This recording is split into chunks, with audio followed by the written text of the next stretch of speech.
Good evening, everyone.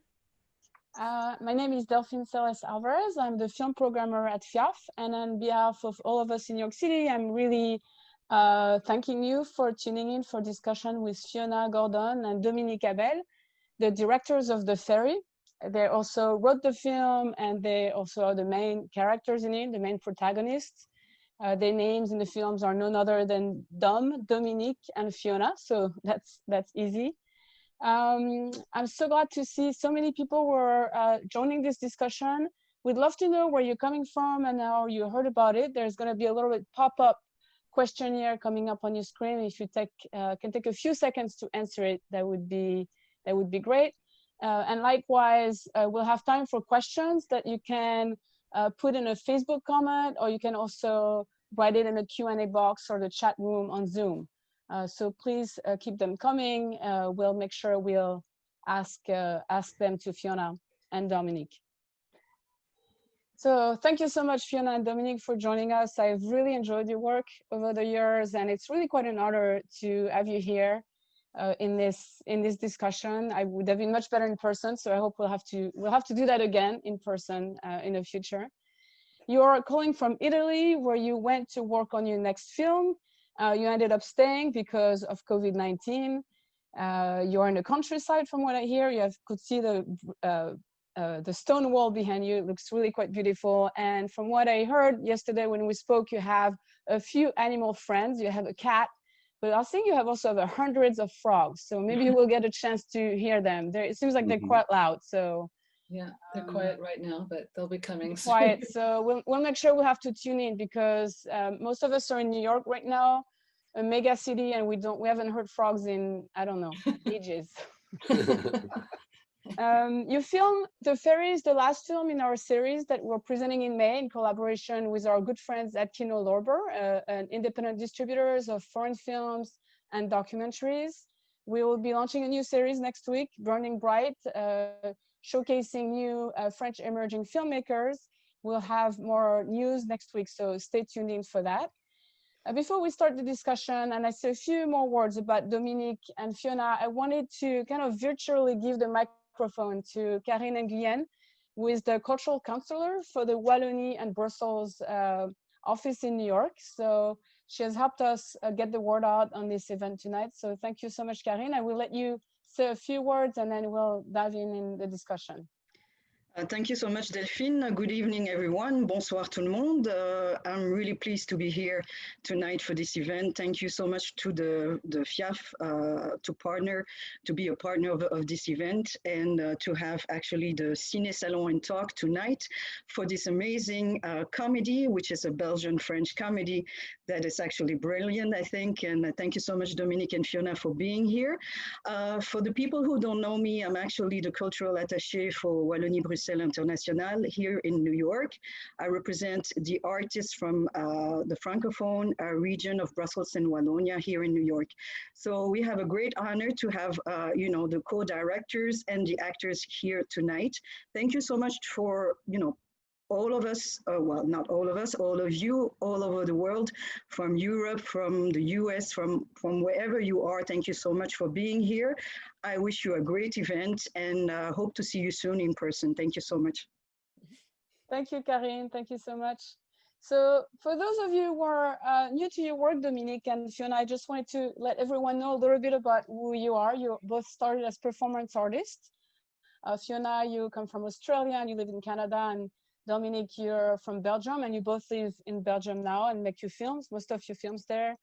You, I think, met and both attended the physical theater schools Jacques Lecoq in Paris, which is a pretty renowned theater school in France, and maybe we'll have a chance to talk about it. And you went on creating many performances that you toured quite a lot with your company, Courage Mon Amour, which is a lovely title for a lovely name. And then you went on to do movies. You did a few shorts, and you've already done 4 feature films, all received critical acclaim. Roomba, your second films of 2008, screened at the International Critics Weeks in Cannes that year. The Ferry opened the Director's Fortnight at Cannes as well. So you're part also of the bigger family of cinema, as well as being a performers. And The Fairy is your third film, and it's been lovely to see again Fiona and Dom, because they were also in Roomba and the Iceberg. And I was wondering if you could talk a little bit about those two individual characters as a bit of a continuation in your films, and they're also in Lost in Paris. If you could talk about it a little bit, is that something that you thought of? I don't know if I mean, I don't think it's a trilogy between the three films at all, but is that something that obviously it's important for you to kind of mine that relationship and those two characters? If you could talk a little bit about that. Yeah, okay. Do you want to start, Tom? No, go ahead.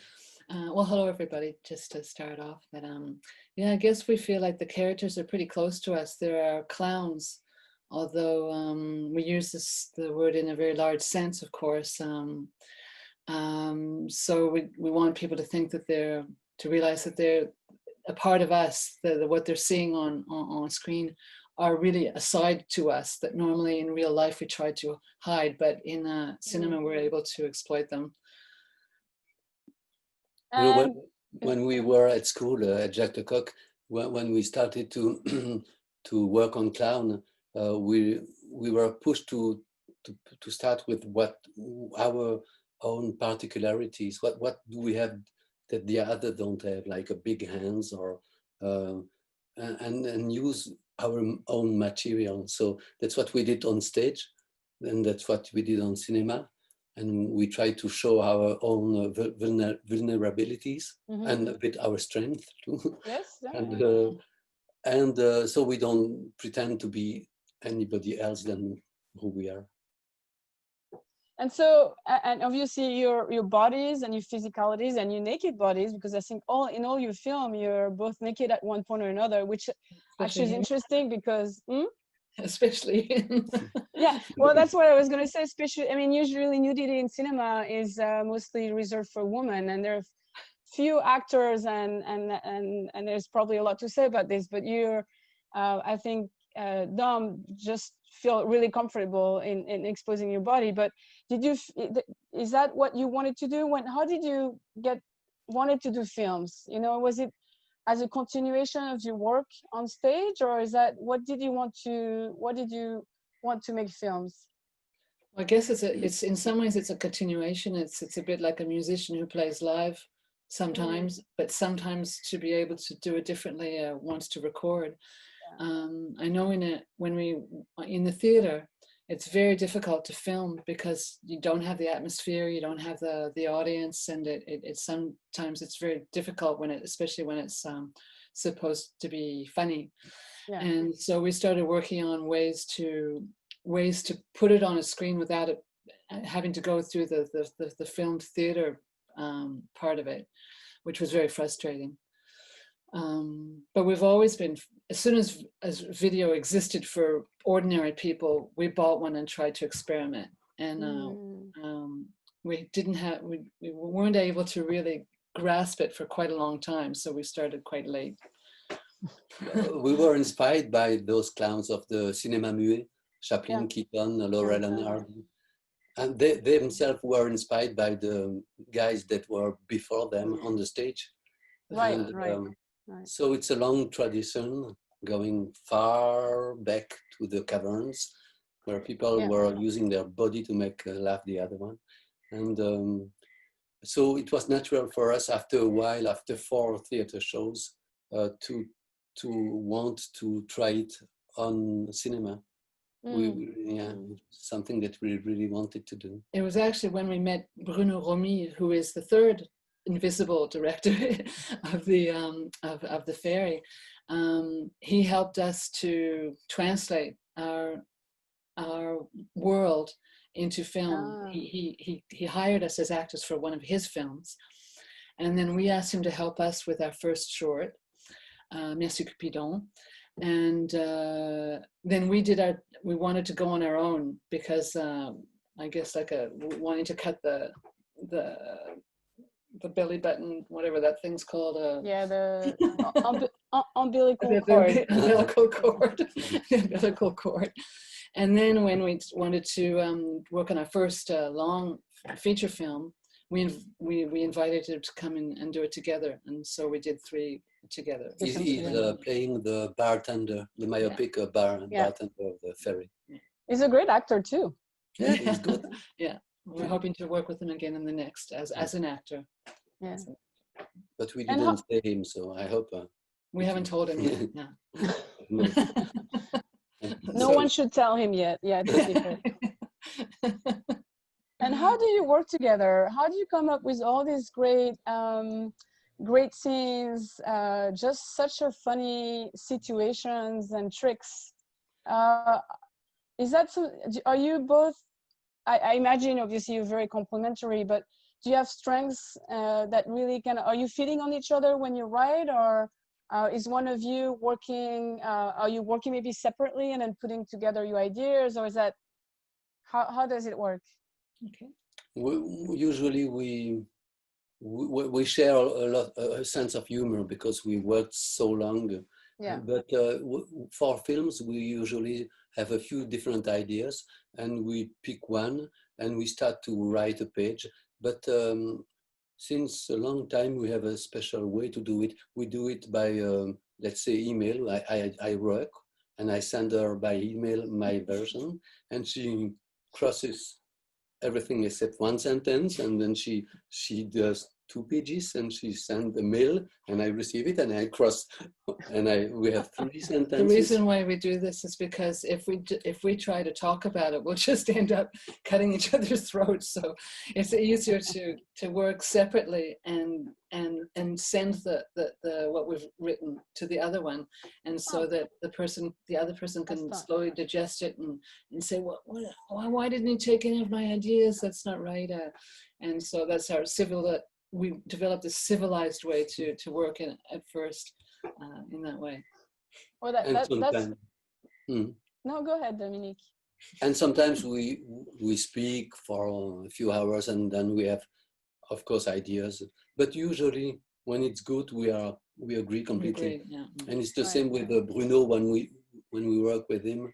If we are 3 people to laugh, we say, okay, it's good. That's when the important part is when we start improvising in our rehearsal space.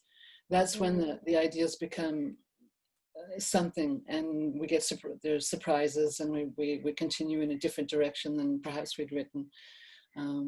Because of course we could do we call it our film have a burlesque sensibility. We say physical burlesque comedy here, but physical comedy for you. And so in fact we don't need a script. I think the ideal comical physical comedy could be done without any writing, just trying. Yeah. But since now we need money to do film, and we have to be people have to read what we are going to do. So it's changing the nature of physical comedy. We have to invent a story. And, right. And then after that, we have different strengths. Each of us has different strengths, but we're both very stubborn also. And we want to participate in every aspect, even though one of us is not necessarily as strong in certain domains. But even when we're shooting and there's a lineup at the camera, we each have to put in our eye in and give an opinion about whether we like it or we don't. And so it goes quite slowly. And we have a crew that understands that and doesn't get impatient. It takes so long because there's so many different back and forth, right? Yeah, so much back and forth. And sometimes it's quicker because sometimes if there is a real problem, one can go to fix that problem, and meanwhile the other one does something else. So it depends. Right. And you, when you finish a script and you're about to, and then you start shooting, do you have space for improvisation? I was really wondering how that works, because there's obviously a lot of freedom in your films, and it's incredibly original. And I wondered how much of it was written and how much you allow yourself to improvise on set. Usually we don't improvise a lot in the shooting. We improvise a lot before the shooting. Right. And even our writing is nourished by our 20 years of stage. So we have a way to write thinking about looking for ideas that have a physical potential. And so, when we have a story with a beginning, middle, and end that we like, we start to improvise in a studio, like in a theater way, with us two and sometimes three, or one other big guy who plays with us. For Filming example. everything. And we film. We have hats. We have chairs, tables, and we pretend to run, and we do everything in a minimal way, just to see if the ideas have a potential, are good for us, because it could be good for somebody else, but we have to do it. So, and so that's where we have it's a kind of ping pong between the rehearsal space and the computer, because some ideas are not good for us and we have to change them, or something new is coming. But on the set, we don't have time to really improvise. Sometimes there'll be a space. Usually it's because we didn't have time to really work it out the way we wanted to, and we have to improvise a little. But we prefer to hone it down little by little. We find that that's where we're stronger. By little changing details and trying to improve it. And we were that way in the stage as well. We weren't that great going out improvising on a stage. We also had to work on it quite a lot, and sometimes our shows, it took 100 shows before the show was really actually, the way you wanted it, working the way we wanted it to. I mean, the film is also very choreographed, so I imagine it also has to have to be kind of really grounded, and must know what you want as well, because there's kind of a lot happening. And so for us, it may look like improvise and it's kind of all coming together on set, but it's true that because you have a lot of choreography and a lot of happening, and between Dom and Fiona, but also all the characters, obviously you also need to know what you're doing. Well, we like to keep a part of clumsiness in the whole thing, because that's part of what we're trying to convey. And so there's but it's a bit like buying an old purse at a flea market, and it's all old, but you try to preserve it just the right stage of oldness so that it's got a life, it's got a soul, but you keep it together. It's in that kind of spirit. We like also to play with the amateurs. Not so, we didn't do it so much in that film, but in other films we used them more, because they are naturally funny, and because they have a unique way to play that no professional would do. An uncontrolled clumsiness. That's nice. Like the owner of the hotel in the ferry, that woman, we met her. She was with us, a band with 30 seniors who came for the audition, thinking I will never be in that film. But we liked them so much that we took all the seniors and we put them all in the first film. Well, there's a character, a scene in particular that I liked very much, is the one in the bar with the rugby team, which is quite stunning when you open the door and you hear the news, and it actually takes a little bit of time to understand what's happening. And then when you do, it's just this incredible feeling. I was like, but the part when he puts the record on and you have that young woman who sings, she's just incredible. She is a singer, but the rest of them are a real rugby team. Oh, they're all rugby. They all play. They are rugby team. Oh, that's interesting. But that scene is really lovely, because obviously he put the record on, and then you have the camera pans onto her, and she sings beautifully, and she has a very strong presence. She has a strong presence, and all the girls were really great. Doing the wind and coming out drunk. We didn't keep all the footage we had of them, but they did that so well. And they're not afraid to fall down because they're used to it with their rugbies. That's right. That's also a good example of kind of improvisation. Of course, we couldn't rehearse with them in Brussels, because usually we start to work in Brussels in our own studio. But so every 2 or 3 evenings before their part, we were trying to find something original with them.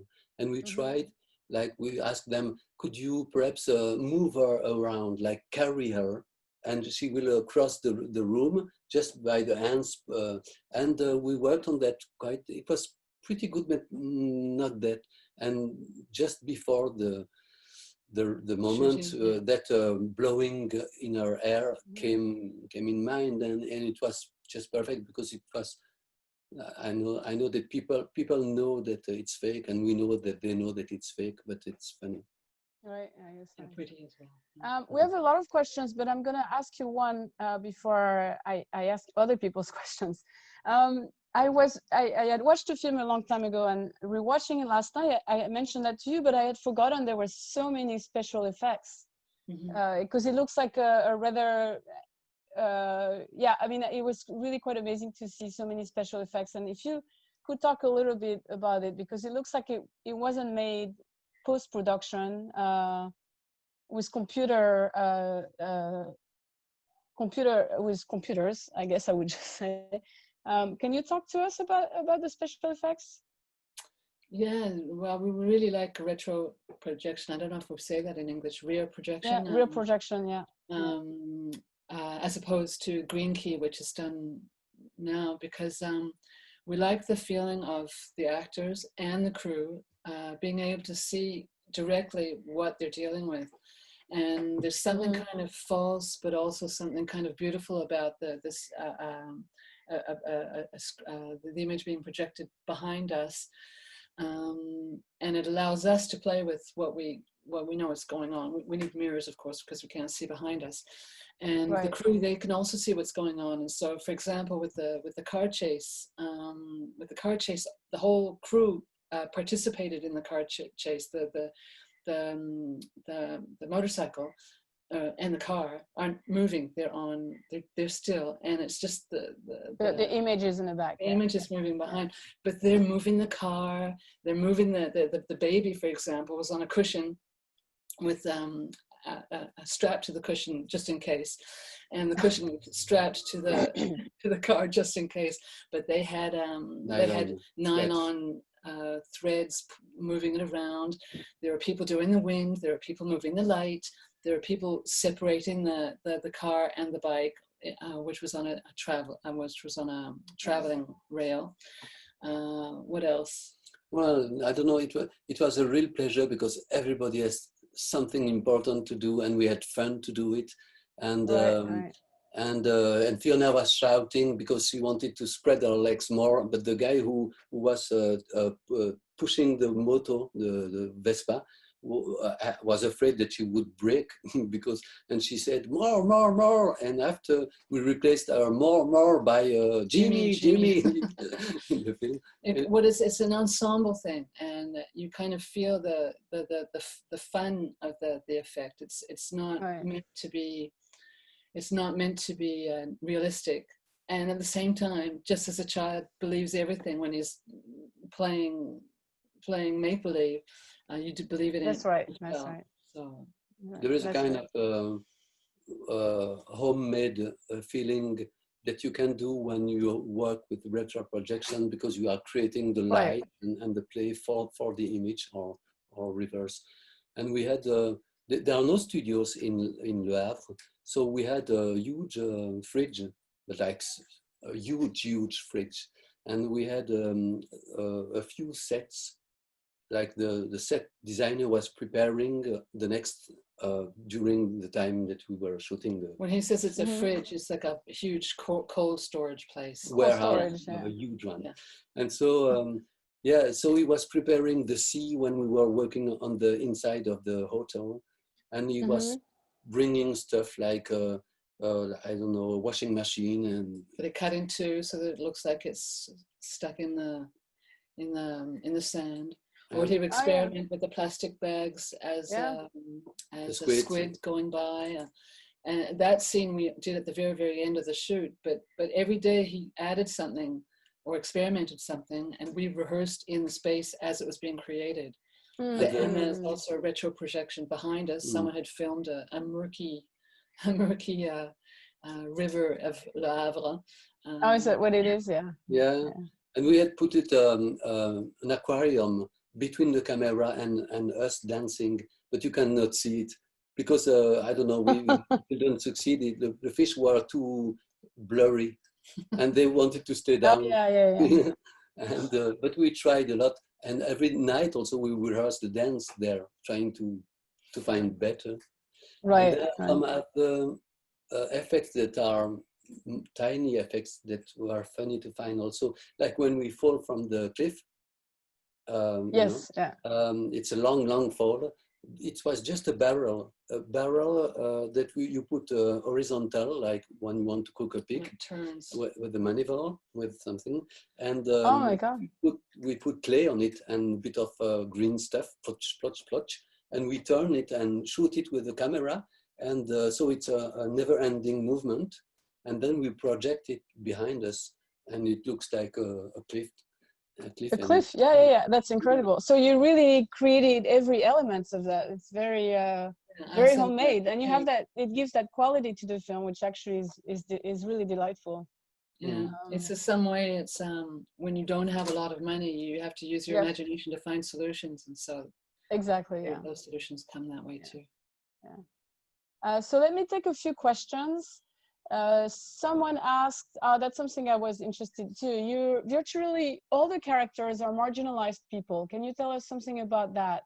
And in particular, including the 3 young men who want to be transported to England. That's from Cecilia. Yeah. That's that's what clowns are. That's what clowns represent. The person who's left out, the person who's not fast enough in a world that goes fast, not rich enough to buy the things that everybody seems to be able to buy, and so we always work from that principle. And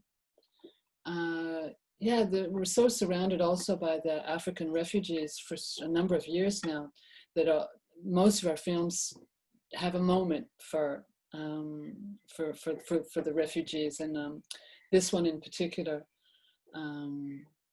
because they're a part of how the story, they're much of a part of the story. They're also amateur actors, by the way. The 3 actors who have since become actors.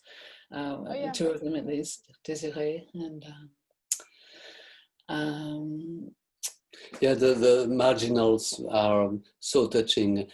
Clowns are always the stories of people who fall and who get back on their feet, because it's touching, and because you want to stand up since you're a baby, since you're a young kid, and when you fall, it's humiliating, and so all our stories are speaking about that.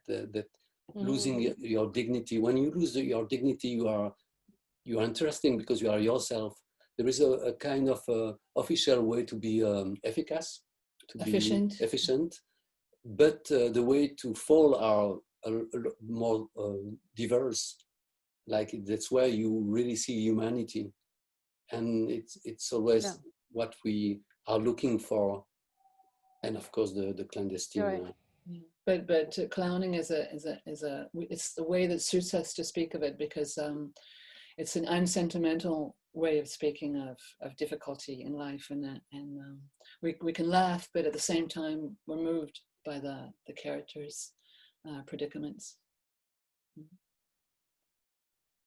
There's a question about dance. If the question is if you both had dance training, and someone was commenting, Fiona, on your moves. I think her dancing moves are awesome. I wonder if you can tell us about it, and also from Cecilia.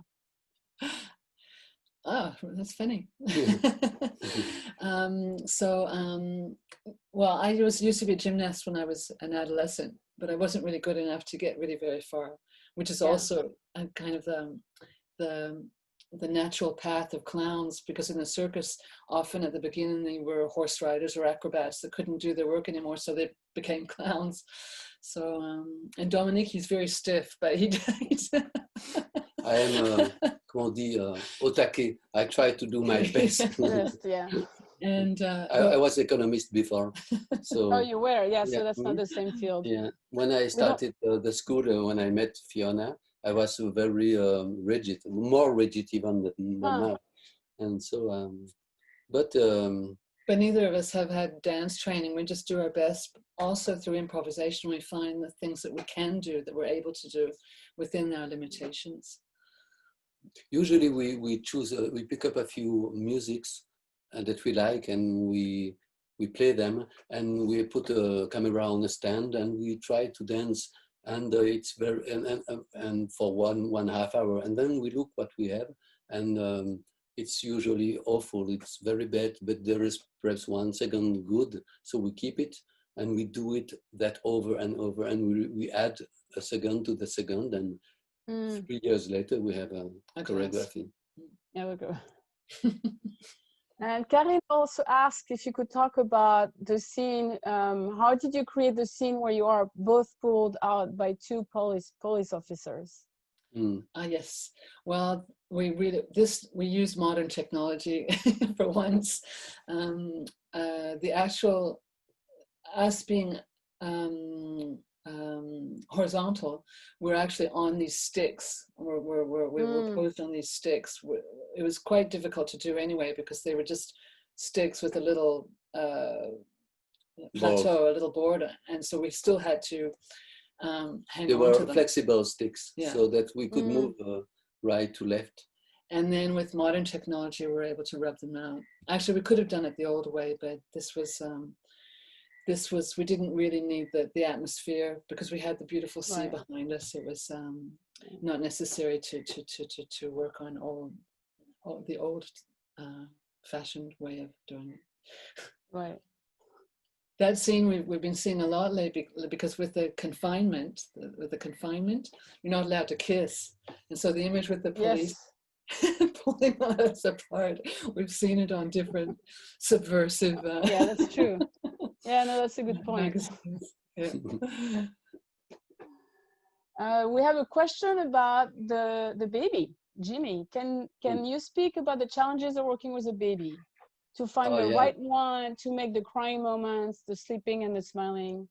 Yeah, well, that was something we didn't think. We wrote crazy things, and then we thought, who is crazy enough to give us our baby? What irresponsible parent is going to let us do that? All those things. And we were rehearsing other parts with Philippe Martz. It's a clown. He's the big guy who plays in all the our English films. guy. He's the English. Yeah. Yes, that's right. Yeah. Yeah, and he said, well, luckily, my wife is going to have a baby, and it's going to be just on time. So we said, great, and it came, and it was perfect, and everything was easy, but we didn't know how to direct a baby, and so we said to Philippe, the guy, how are we going to make him cry? We cannot do that. And he said, it's easy. Every time he wants food, he's crying. It's his way to say, I'm hungry. So we just, all the team was waiting him to be hungry. And when he cried, we should. And then fed him right away. And then to make him go to sleep, that was easy too, because always when the baby eats, something like 10 minutes after he falls asleep. So we just had to time it so that he ate, and 10 minutes later, sure enough, he just fell asleep. We had rehearsed the dance, but when we did that, of course, we lowered down, we cut the music. So we were pretending to dance, and the baby was just... Other than that, when you work with the baby, you follow the baby. The crew was unusually quiet, tiptoeing around. Every time we worked with the baby, everything was very calm and peaceful, and Philippe was always there to make sure everything was okay. Usually, it's well known that you should not use a baby or the sea or an animal in a film because it's going to be a nightmare. Yeah. But in fact, that's what you did. And when you did all of that. When he joins us, when we're falling, that's just Philippe. He just passes the baby down to us from off screen, and we take him. And actually, speaking of the baby, that birth scene was really quite something. Yeah, actually, poor Jimmy thought I was his mother.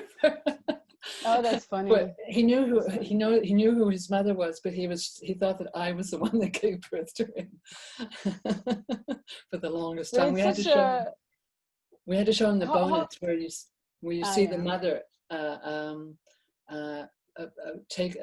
pushing the baby up. I'm on a sort of a ledge, and yes, right, Sarah, the real mother, takes the baby out as I'm giving birth. Yeah, it's actually funny because you're really on the ledge. I mean, you could just be falling down, really. But it's such an interesting commentary about birth and masculinity. I really liked it. It was such a, I don't know how you came up with that scene, but it was really clever. Yeah, that was a fun scene. I am in pain during the labor. With a boo-boo on your finger. Yeah. We have another question from Deborah, who loved the film. And can you talk about why you chose the setting of Le Havre?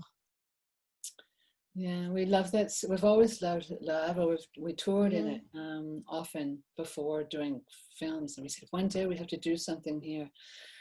There's a kind of a bruised sort of beauty with it used to be very industrial, and there were always a lot of dockers there, and the port was really working. And then all that sort of fell apart. And now that part of the city is sort of damaged. And there's kind of a beauty to that damaged side of it. And then there are all this petrol barrels and containers. And then beside that, there's the city, which is which looks like it's a toy city. It looks like it doesn't really exist, and that. Well, it's a bit like having a giant model. It's a bit like Metropolis. It's like one designer has designed all the town, and it's completely modern, and the shapes are very cinematographic. So we liked it. We thought before to do the film, one day we'll do a film there because it's too special, too beautiful. And of course, also when we started to work on the film, we wanted to go on the roof right away because it's a great place to be. It's beautiful, but we couldn't do it. We couldn't find a single roof where they would accept that we put a team with 15 persons on it, because it's too heavy, insurances and so. And so that's where we said, okay, we are going to make a fake roof. So we had a real projection, a huge one, and a huge fake roof with fake chimneys, and it did it. Another thing about Le Havre is that it completely destroyed during the war. It was the first example of carpet bombing. Is that what you call it? And so it was rebuilt from zero. So it does have a past. It has a damaged past. So just as we are marginal characters, it also is a damaged city that sort of got up and relived. Right. And you can feel its past too. I think it's a city where you can feel that it's actually a really interesting history and damaged history. And difficult history.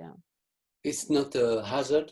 It's not by chance. It's not by chance that Kaurismäki finally did the film in the same time that we did, because there is a Finland quality of that town in the way that time is stopped. You don't know if you are in the 60s or in the now, and there is a nice feeling of non-temporality. We also like to be near the sea always. Right, I think most of your film has been by the sea, although Lost in Paris is Lost in Paris, but the Seine plays an important role. Yeah, yes. Right? We chose the only place in Paris where we could really have water all around us, which was the Ile. Right, exactly. In Paris. And we have time for one more question, but what about your next film? Will it also be based by the seaside, or can you? No, but there will be the canal of Brussels. It will be in Brussels. Nice. Nice. It'll be a kind of a mystery, done in our way. And well, we can't really say more for the moment. Right. To be a surprise. And it's called, I think, it's L'Étoile Filante, right? You said the shooting star. Yeah. So that means, Fiona, will you be the shooting star, Fiona? No. But I will be the detective, though. You'll be the detective, right? The drunk. And have the have the frogs in your backyard inspired you to have frogs in the movie in any way? No, not at all. We're always sort of off kilter with our where we are, because we've been away for Brussels for almost for a long time now, and we're doing our first film in Brussels.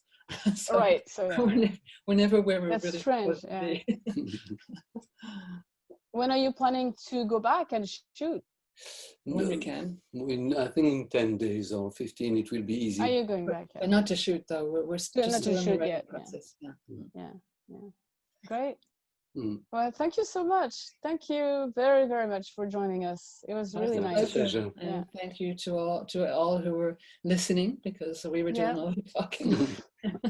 The film The Ferry is available until June 1st, so tell your friends about it. It's really a lovely film, and I think some of your other films are also available in the US. I think Roomba is on Amazon Prime, and The Iceberg is on several platforms. So if you are just discovering Fiona and Dominique Abel work, you should definitely check out these other films. And hopefully we'll welcome you at FIAF for your next project, for your next film. Okay. That'd be very nice. Yeah. Thank you so much. Okay. Thank bye you. Now. Bye. And thank you everyone for joining us. Au revoir. Au revoir.